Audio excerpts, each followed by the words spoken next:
દેવભૂમિ દ્વારકાના ખંભાળિયાના હાપીવાડી વિસ્તારના રહેવાસી 31 વર્ષીય કિરીટ જયંતિભાઈ કણજારિયાનો મૃતદેહ તેમના વતન પહોંચતા સમગ્ર શહેરમાં ગમગીની જોવા મળી। કતારના એલએનજી પ્લાન્ટમાં સર્જાયેલી દુર્ઘટનામાં કિરીટ કણજારિયાએ પોતાનો જીવ ગુમાવ્યો હતો।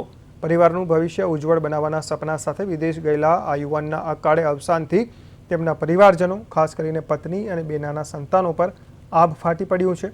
તેમનો પાર્થિવ દેહ વતન ખંભાળિયા પહોંચ્યો ત્યારે પરિવારજનોના હૈયાફાટ રુદનથી વાતાવરણ ગમગીન બની ગયું હતું। તેમના અંતિમ દર્શન કરવા માટે મોટી સંખ્યામાં સ્થાનિક નાગરિકો અને અગ્રણીઓ ઉમટી પડ્યા હતા।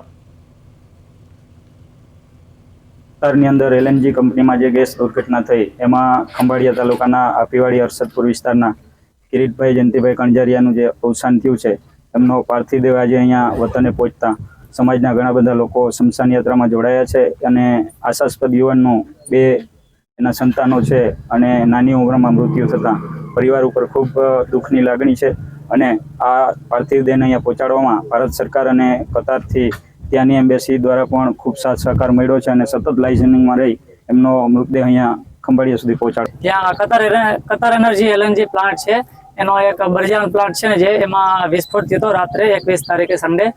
તો આ ભાઈ મોકા ઉપર જ કામ કરતા હતા, તો એ વિસ્ફોટમાં એ ભાઈનું મૃત્યુ થયું છે। વિસ્ફોટ આમ કઈ રીતના થયો તો કઈ જાણકારી? વિસ્ફોટ એવું કહે છે કોઈ ટેકનિકલ ખામીના કારણે થયો છે, બરાબર। બાકી એનું સાચું કારણ હજી કોઈ સામે નથી આવ્યું, એ લોકો એમ કહે છે। અમે ઇન્વેસ્ટિગેશન કરીએ છીએ, જ્યાં આમ તો ટોટલ ભારતના 12 જણા એમાં મૃત્યુ પામ્યા છે, એમાંથી આપણા કિરીટભાઈ પણ